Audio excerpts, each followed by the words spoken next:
Welcome to the Words of Wisdom podcast. This is the place to be to raise the consciousness within in order to create a life and business of ease, flow, and freedom. This podcast offers inspiring stories, strategies, and special guests to help you become your most aligned self.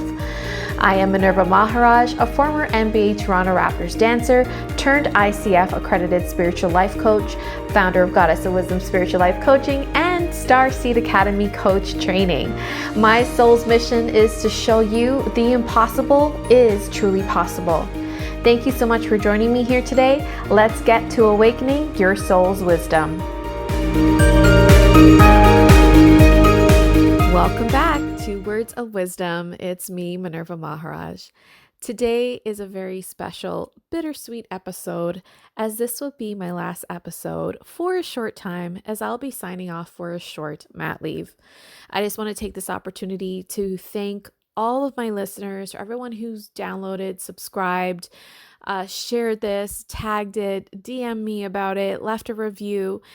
I'm honored, and I don't take it lightly that you take the time to listen. And I really hope this podcast has been of service to you in some way, whether it gave you that boost, that inspiration, the next step, affirmed whatever and wherever you are in your life. But thank you for lending your time and energy to this podcast and this time with me. And I really hope this has been serving you.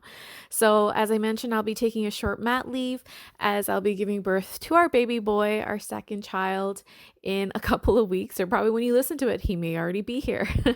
So just to honor my energy and the time with my family, I've decided to take a short mat leave. And really, I am intending during that time ease and flow, as much as that can be within the newborn stage. Anyone who has kids can understand what the newborn stage is like, but I really am setting that intention and honoring my energy. And when I come back, I will be coming back at a limited capacity that honors my energy, but also honors my calling, being of service to those who are ready to live a life of ease and flow and freedom. So I will be returning in a limited capacity to work through my Freedom and Flow Mastermind. That starts actually November 3rd, as well as our next cohort for 𝘗𝗶𝗹𝗹 Academy for high-level coach training. And that happens the end of November. So all of this information is on our website, 𝘗𝗶𝗹𝗹AcademyCoachTraining.com. And in terms of when I return to this podcast, ease and flow, I'm just going to choose based on the energy and when I can come back feeling inspired and that spiritual nudge that it's time to come back. So I just wanted to inform you about that and honor that. And in the meantime, hopefully these podcasts have been beneficial to you and you can go back and listen to them, download them, re-listen, because I do my best to give as much information as possible that you really can integrate. So I gave today some thought and how I wanted to sign off for this season. And what I thought about was 5 lessons I've learned this past year to create a life of ease and flow. So I wanted to share with you my 5 big lessons of what I learned in creating a life of ease and flow. I can truly say that I am living that life of ease and flow, my version of it, my definition of it, my desire of it, in terms of running 2 successful businesses, loving what I do, loving my family, my marriage, 2 kids now and a dog, the home that we live in, the home that we built. Every day, waking up and being in awe of, we created this. I love my life. I am so grateful and being in awe. Running, as I mentioned, 2 6-figure businesses, all in a place from ease, flow, and alignment to my soul's calling. And I share all of that to let you know that it is possible for you too. Because there was a point in my life where I strived for it, but deep down, I didn't feel like it was truly possible for me. I guess a greater part of me knew that it was possible, hence why I was going after it. But one of my greatest awarenesses, and this is not even part of the lesson, this is just all coming up now as I'm sharing this. One of my greatest awarenesses was that I was going after something with an underlying hidden belief that it's not actually possible for me. It's a disconnected truth for me. I wanted it to be true, but in in and underneath all my actions was this lack of belief that it was meant for me. And I would say this past year has been like my best year ever, business-wise, professionally, personally, emotionally, everythingly. And it took some work. It took some aligned conscious work. And for those of you who are working, striving, dedicating your time and energy and efforts in creating a better life, a life that you truly desire and you know you deserve, but feel disconnected sometimes or feel so far away, or you wonder when and how and when is it all going to unfold. I'm sharing these 5 lessons in hopes that something lands for you and helps you take the next step forward or affirm exactly where you are, that you are on the right path. And I find these 5 lessons, these 5 truths, I wish I knew obviously way back when, but it's something I want to share with you. Okay, so let me just get right into it. I was going down memory lane there. So 5 lessons I've learned this past year to create a life of ease and flow. To get that pen and paper out, or download this and come back and listen to it, whatever you need to do. Because honestly, when I journal and I do my own practice and I come back to that place and I need to come back to these truths, these are the common ones that keep coming up. And I know I'm going to lean back in this even on the bad days. And by the way, even if you have a life of ease and flow or freedom, you're still going to have those off days. And you need to embrace that. So I'm going to talk about that in a bit. So number 1 lesson I learned in creating a life of ease and flow is that you can create it.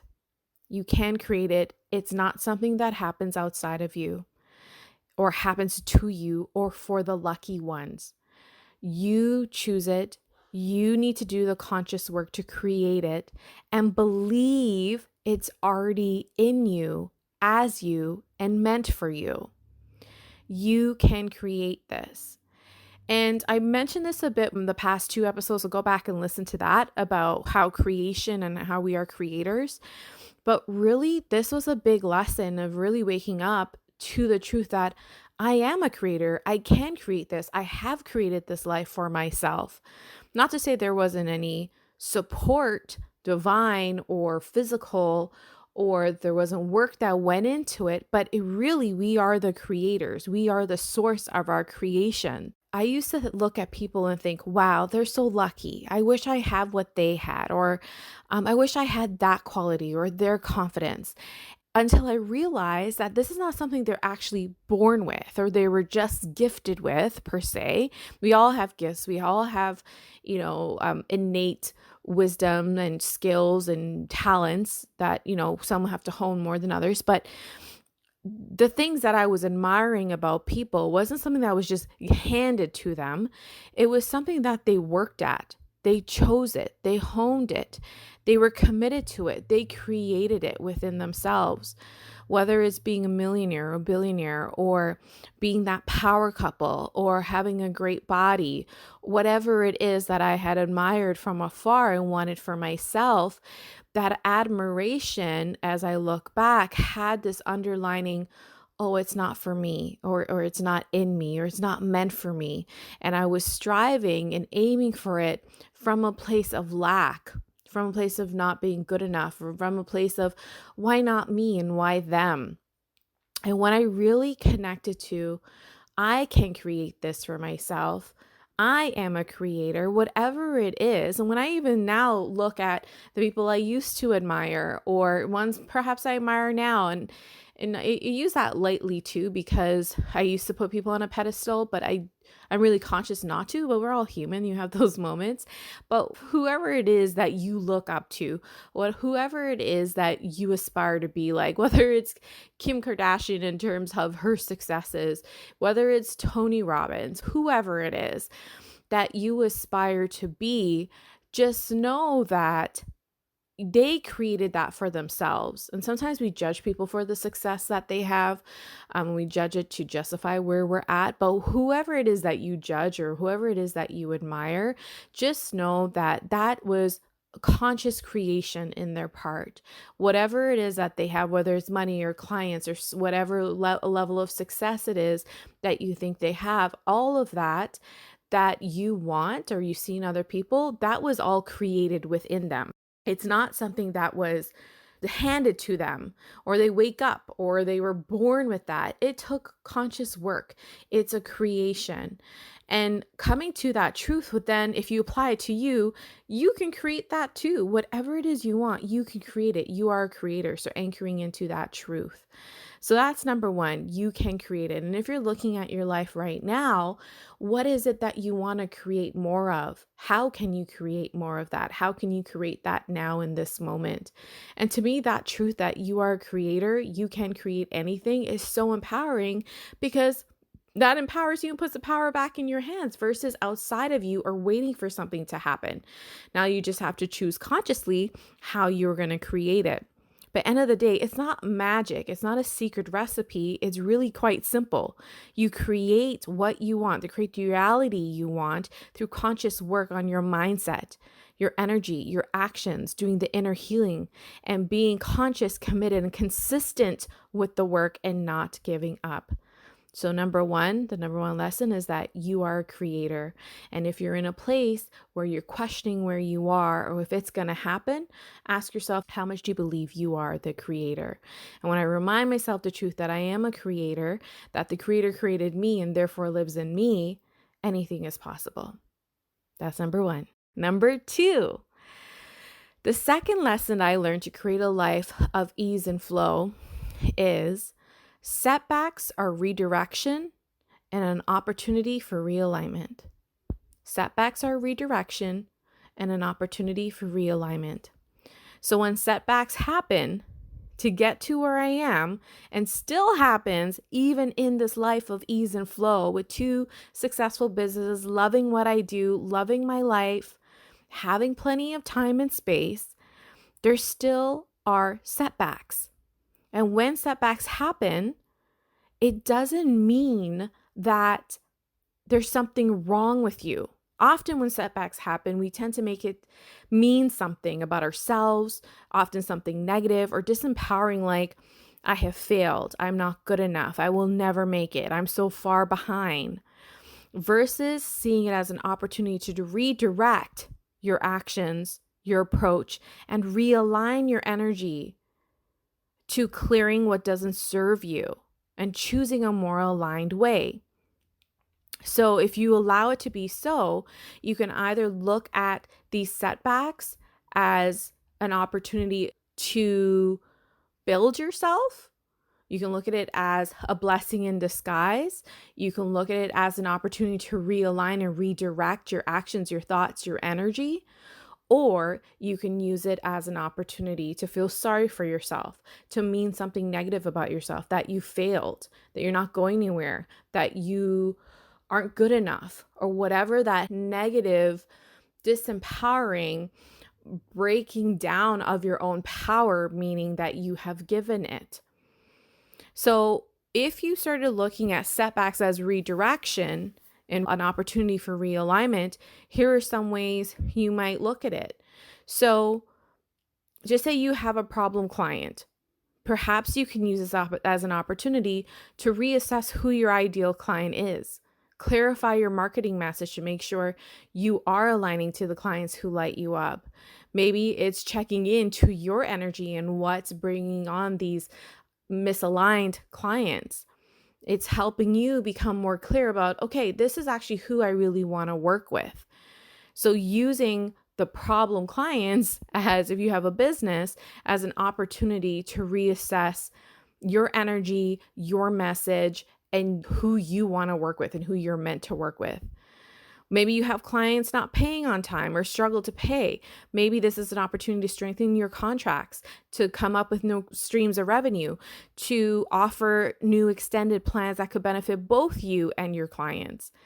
Maybe there's a failed relationship. Instead of looking at it as that you have failed, you're not getting anywhere, you can look at it as an opportunity for growth and look how much you've learned, and an opportunity to look deep within and see how you were not valuing yourself and how you've settled and how you weren't showing up as your best self, and use it as an opportunity to become better and stronger and more aligned and connected to your truth. I remember, like, when I look back to any of my past relationships, in the moment, it friggin' hurts for sure and it sucks. But when I look back now, that hindsight I wish I had then, was like, it was such an opportunity for me to grow and become stronger, more confident, and more true to who I am.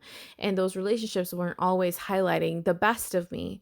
So you can use it as an opportunity to redirect versus to really break yourself down and mean something so negative and false about yourself. And so start looking at your setbacks as redirection, an opportunity for growth, an opportunity for realignment, versus it meaning something about yourself and feeling sorry for yourself or being stuck and being in the pity party of, I put so much time in this relationship, put so much time in my business, and I'm not getting anywhere.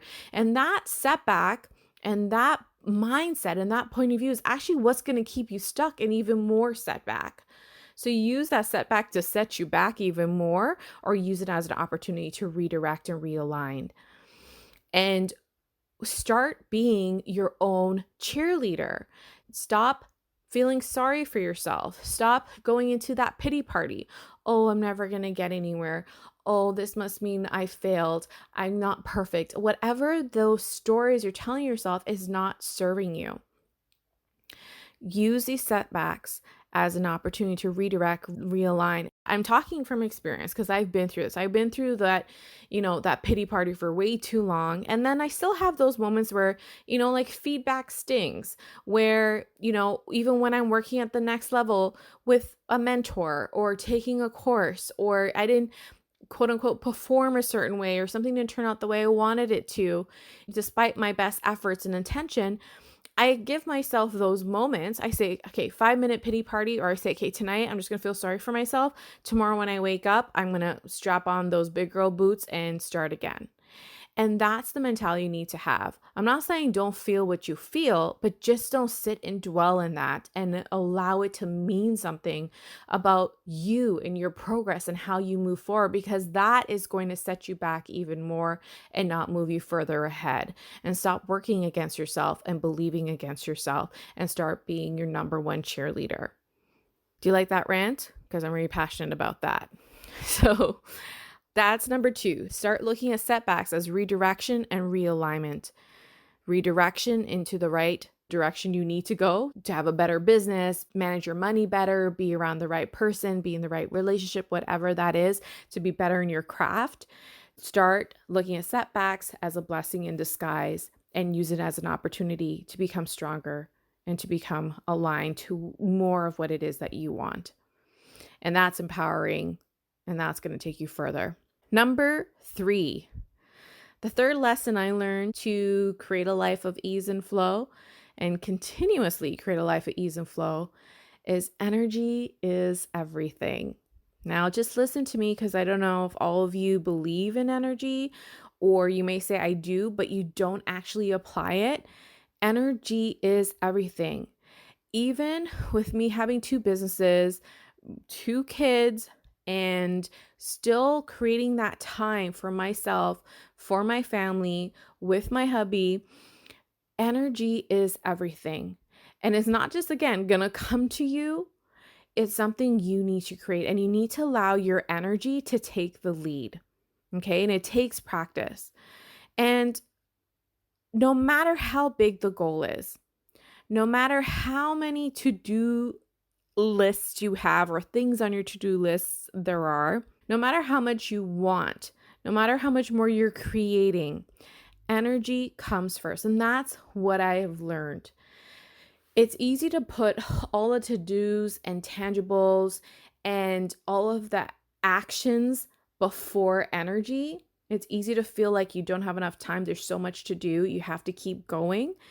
But eventually you're going to burn out. And this is where I really believe that it always comes back to energy. When I look back at all my best creations, it all came from me being and feeling in a high aligned vibrational place. It never came from a place of force, deprivation of any sort, burnout. And when I did, of course, I played in that field for a while. And that's what we're taught society wise. That when I chose that route of like, keep going and, choose the masculine energy, there's a to-do list to do. Don't give up. You don't take a break until you get there. That the successful never sleeps. Keep working hard and work harder and don't give up. Those messages that have been ingrained in me, when I did choose that, my business wasn't as successful as it was today. And I'm working less and making more and feeling more. So energy comes first, because when you choose that push and that force, you're going to get more push and force and burnout. And anytime I did push a program or I try to make something happen from that space of force and deprivation and burnout and keep going and don't give up. And even though I was kind of like literally my batteries are draining or already drained, anytime I try to create something from that space, it always fell flat. People didn't sign up, or I got like one or two people, or the quality of clients who came through just wasn't energizing. But when I choose and put energy first and allow that to lead, does it light me up? Does it expand me? Does it feel good? When I allow my energy to lead, that is what created more of what lights me up and expansion and what feels good. And to take it even further to that is, what energy or what support do you need to give yourself in order to be in that state in the first place? So what supports you in being that energy? What supports you in feeling lit up, expansive, and feeling good? How do you need to think? What do you need to do? How do you need to feel? Who do you need to be in order to create that expansive energy and more flow? Right? So we often think that when I finish this to-do list, when I get the next client, when I make this, after I, get through this quarter, then I will take a break. By that point, it's too late, because you're drained, you're burnt out, and you're actually probably never going to find that time and space to feel that ease and flow. So you need to feel that ease and flow on the way to ease and flow. That's the only way it's going to create that. So what supports you in being in that energy in the first place? What support do you need in order to feel light, expansive, and feel good before you can create more of that? So what I'm saying is, do you need to take time off? Are you putting too much on your schedule? Are you saying yes to every opportunity? Are you not giving yourself a break until you finish this or that, or accomplish this, or have this milestone? Whatever it is, or are you telling yourself you need to make a certain amount of money or have a certain amount of clients before you can rest, right? So that's not going to be supportive to your energy. So what is going to be supportive of your energy? If you were to listen to your energy, ask your energy, what do you need right now? Most likely, if you're overworking and you're burnt out, it's going to say rest. And your mind's going to say, you don't have time to rest. You have to keep going if you want to make it, or else you're going to fail, because that's the ego that's creeping in. But what support do you need to be for your energy? What support does your energy need? How can you be supportive to your energy? I'm trying to say this in different ways, hoping it lands. But you need to support your energy and give it that space and give it that opportunity to feel good, to feel light and expansive, because you're not going to feel light, expansive, and good on the way or while you are feeling burnt out and drained. So what support do you need to feel good? Do you need to rest? Do you need to take a break? Do you need to schedule in breaks? Do you need to take a day off even though you really feel you can't afford to take a day off? What do you need to do, and how can you do that right now? So allow your energy to lead, because as I mentioned before, my best creations, it always came from a place of ease, flow, and expansion and feeling light. Whether that's giving myself the day off, meditating, journaling, going by the lake, working on one thing at a time, moving around timelines and not sticking to what other people say I should do, or even what my mind is telling me what I should do. Allow the energy to lead, to speak for itself. Because if you want a life of more ease and flow, you need to integrate more ease and flow right now into your to-do list, into your schedule, into your everyday, into your sleep, into everything. That's what's going to be supportive in creating a life of more ease and flow. So energy is everything. Allow energy to lead. And if you're not, it's going to pop up either through burnout, through your finances, through your business, if you don't listen to your energy. So choose from a place of fuelness, of what lights you up, what energizes you, what feels good. And so instead of waiting to feel good, instead of saying, you're going after these goals and you're doing all these things so that you can feel better later, it's not going to happen. It's only going to happen by consciously choosing now to allow your energy to lead. So what does your energy need right now in this moment? How can you support that energy? So energy is everything. Allow your energy to lead. That's number 3. Number 4, effortlessness doesn't mean no effort. That's my 4th lesson, is that effortlessness does not mean no effort. Choose effortlessness over effort. People often think that means by choosing effortlessness or hearing that. I remember a couple of people saying, well, I still have to work and do something, right? They always have to justify it. They have to make a point to make sure I'm not just sitting back doing nothing. People often think that means not putting in the work, that not doing anything, sitting back and not being productive is going to get them anywhere. And not being proactive is going to get them anywhere. They're so afraid of not doing because they're so afraid of not getting, quote unquote, there and accomplishing things. But effortlessness doesn't mean no effort. To me, it means aligned effort to the point that it feels so easy and fun, it doesn't feel like work. It's a different energy in your efforts. I have effortless work in my day. So maybe not every day. I'm not saying this is like perfect to the T all the time, but I find when I choose effortless work, that's more productive than forceful work. Forceful work is like, I got to do it. I got to hustle. I got to get through this list, do it even though you don't like it. That force, that heaviness, that sort of energy. Versus effortless work is joy, fun, ease in your tasks, choosing tasks that light you up, or handing it off to other people, or even just taking off the ones that really don't fit for you, or you thought that was important, but it's really not that important, or finding a way to make it more enjoyable, or maybe putting it off to the side until you get that creative, inspiring energy again. So choosing effortless work over forceful work. When you choose that different energy of taking action, conscious action, when you choose that energy of effortless work, you're still working. If you must work, if you must feel like you're doing something, that effortless work is actually more productive than the forceful work. People become afraid of not doing. When I say use the effortless way or choose effortlessness over effort, they become so afraid of not doing that. If I don't do anything, I'm not going to get anywhere. But the not doing in fear of not getting anywhere is something that you actually need to stop doing. That's the truth, because the energy behind that, oh my God, I have to do that forceful work, the energy behind that is force and fear. So ultimately, you're actually wasting your time.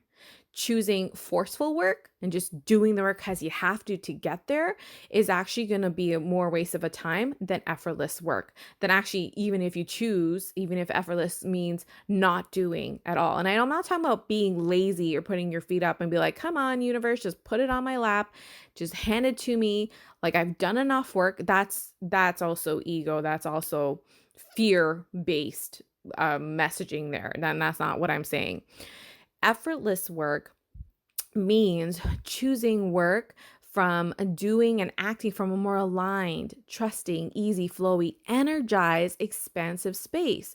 So you're still doing, but you're aligned doing. And that's what's going to get you much further. Time is going to go by. The energy is different. The input is therefore going to get the output, right? So what energy you put in is what you're going to get out. So if you're putting in like, this is fun and easy and flowy and expansive, it could be uncomfortable and different, but I'm learning, I'm growing, and that energy is there. That's a different input, and therefore you'll get a different output. You'll get a different result. So what I'm saying is choosing from a more aligned place, choosing that effortlessness, that expansive, that joyful space, that's what's going to make time go by fast. That's what's going to make the work enjoyable, smart, and productive, versus choosing from a place and acting and doing from a place of from force and fear. You put in force and fear, you're going to get more of that, and you're going to get more of the pushback, the resistance, and feeling stuck. So ask yourself, what is the intention behind your actions? How are you feeling when you tackle your to-do list? How are you feeling when you are working on what you are working right now? Where is it coming from? Force and fear, or is it coming from aligned, energized action? Does it light you up? Really, the easiest thing, does it light you up or does it drain you? And if it does drain you, eliminate it or find a way to make it fun and do it, or hand it off to somebody else. That your energy, again, it comes back to energy, and kind of like these lessons are kind of tied into each other, but they are all separate. But you really want to take a look at the energy behind your efforts, and choosing effortlessness will get you much further than forced effort and forced action. And sometimes that even means effortlessness means relaxing. It means resting. It means letting go of the reins. And that's power right there, when you know that balance of when to take aligned action. And sometimes aligned action means not doing, and resting and rejuvenating and trusting. And sometimes that's the hardest thing for people to do. So you always have a choice behind your actions. Are you going to choose the drained, deprived way of showing up, the fearful, forceful way of doing? Or are you going to choose from a place of ease and flow, and what lights you up, and what's energizing, and what's expansive? And sometimes taking that rest, taking that break, spacing things out, saying no to things, taking that day off, putting a task aside, changing the timelines on things will give you that space and allow you to get re-energized so that you can show up differently behind these actions. So just know, choosing the effortless approach does not mean you're not making any effort, that you're not putting in the action and work. You just have to reframe the energy you choose and how you choose to show up and take action. And you don't have to take every action or the action you're told to overwork, to work hard and work harder and don't give up and don't stop. You can choose more ease and flow behind your actions. And that's where effortless creation comes in. That's number 4. Effortlessness does not mean no effort. So just choose that ease and flow behind your actions. You're going to see how much further, how much more energizing, and how much more that builds your investment in your energy and in your actions, versus taking forever to get to where you want to get to and feeling stuck and running on the same spot. So choose effortlessness over forced effort. And last but not least, number 5, my 5th lesson in creating a life of ease and flow is that just because you have an ebb in the flow doesn't mean you have failed. Just because you have an ebb in the flow doesn't mean you have failed. Have you heard about ebbs and flows in life? And we say, yeah, I know things ebbs and flows, money ebbs and flows. And we say, I get it. I understand it. But really, do you understand it, and do you accept it, and do you allow it? And when you start looking at it from a place of non-judgment, from a place that it is natural, and you allow it to be so, and embrace the ebbs with the flows, you take away that feeling of I have failed. So there's ebbs and flows in your money, energy, in time. There's always going to be ebbs in every flow. And the proof is even in nature, in money, in relationships, in health. And when there's that dip, when there's that low, when there's that ebb, it doesn't mean that it's not going to flow again. And it doesn't mean that you have failed or you didn't make it or you're not going to make it because there's an ebb in your career, in your money, in your business. You've done this work. Maybe you hit a point where you know that high, you've experienced some success, and then it ebbs in your money, in your relationship, in your business, in your skills of whatever craft you're in. It's going well and then it doesn't go well. And then when that moment, that dip, that low, you make it mean something again about yourself, that I have failed. I'm not getting anywhere. I put in all this work and look where I'm at. And we go into, again, that pity party, the self-defeating beliefs and definitions that we have placed on ourselves, that judgment about ourselves, when really we're not embracing the natural process. So when you start getting comfortable with those ebbs and flows, you're going to create more ease and flow in your life. So really, when we say create a life of ease and flow, of freedom, of whatever life it is that you want to create, whatever reality you want to create, no, there's still going to be an ebb to that in your money, in your clients, in your energy, in your time table. Is not going to be perfect. If you are down during the ebbs and make it mean so much about you and your life and who you are and where you're at and where you're going to be, you have this belief anchored in your life about perfection. And that's where you're always going to feel like a failure, because there's no such thing as perfection. There's ebbs and flows to everything. In money, as I said, in money, in your energy, in even Mother Nature, in your relationships. And when you think about it, for anyone who is married, you know that there's those ups and downs in relationships. But I really want you to hear that. There's ups and downs in relationships. There's rough patches, even in the best couples. Do you think millionaires have days where their company isn't struggling, or they have quarters where their revenue is low? Or even the happiest person in the world doesn't have bad days, or the best couples don't have rough patches, or that the most successful businesses, whatever it is that's, out there, they don't have challenges? There's nothing out there that doesn't have an ebb to the flow. There is nothing. Even the weather, right? You have those bright, sunny, beautiful days, and then you have those stormy days. It's just a natural process of life. So when you learn to embrace the ebbs with the flows, you experience more flow. And you can actually, in fact, experience flow even in the ebbs.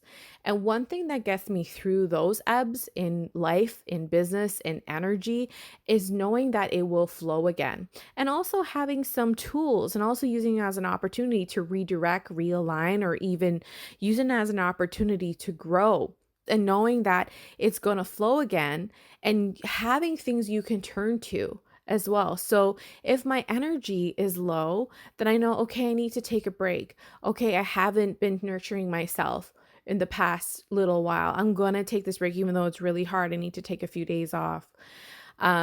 Even in money, I'll have some really, really great months, and then there's some lower months. But being comfortable in that ebb and not letting it mean anything and negate all of the work and the progress and the success that I have achieved. So learning to be comfortable in the ebbs is going to allow more flow, whether it's in your relationship, whether it's in your energy, whether it's in your money, whether it's in your business. When you embrace it, be at peace with it, you're going to experience more flow versus creating meanings and significance about it, definitions about it, about yourself, your business, and where you're going.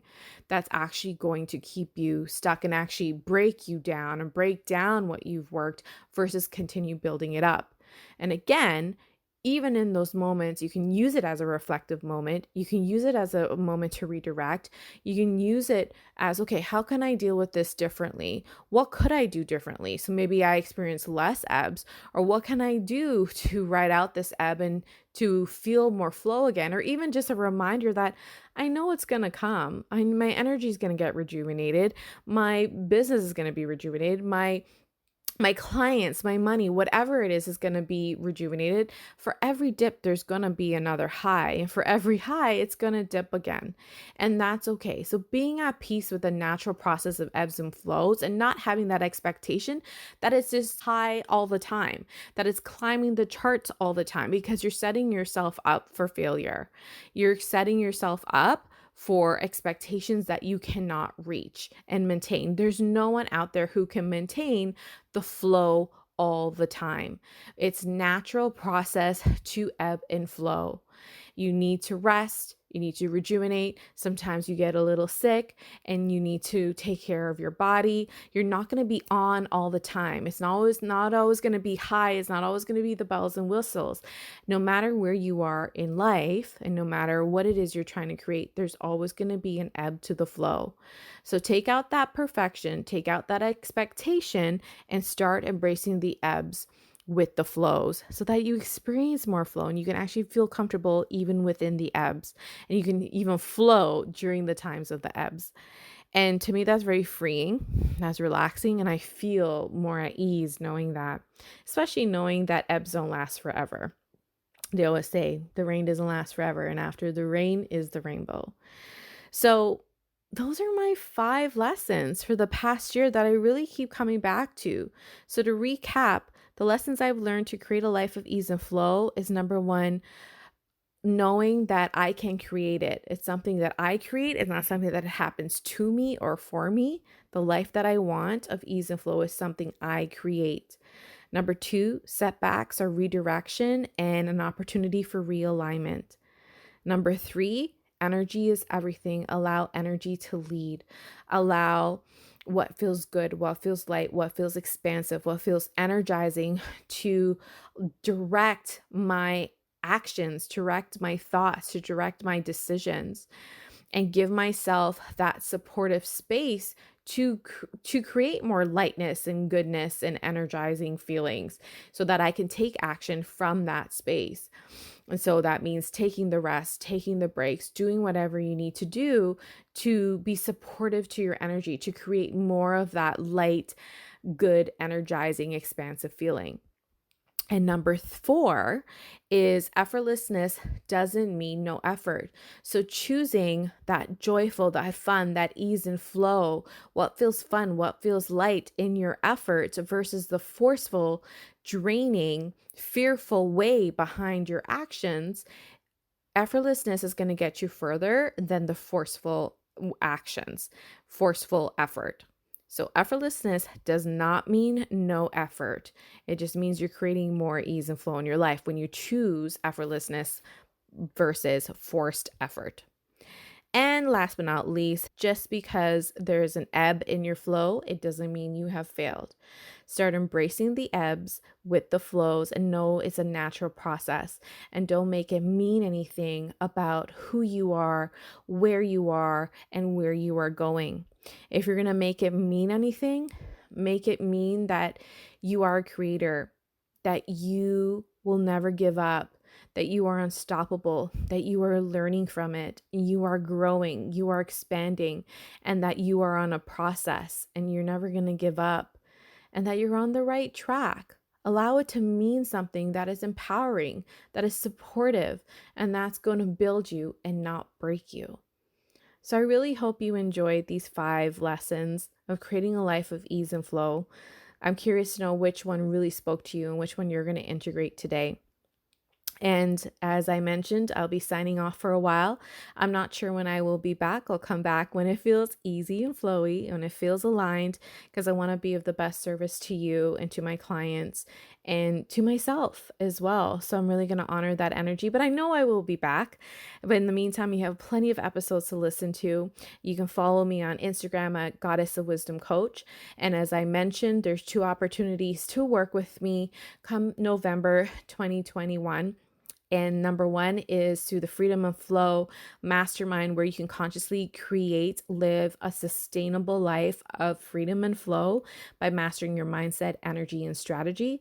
And it's a 6-month monthly mastermind starting November 3rd. So you just go to starseedacademycoachtraining.com/freedom and flow mastermind to apply for a spot there. We meet monthly, and you also have the opportunity to work with me one-on-one. And this will actually be the only opportunity for you to work with me one-on-one. Then finally, we have the next cohort for our high-level coach training at Starseed Academy, which starts the end of November. So be sure to go to our site to apply for a spot. We are only accepting 8 students into this cohort.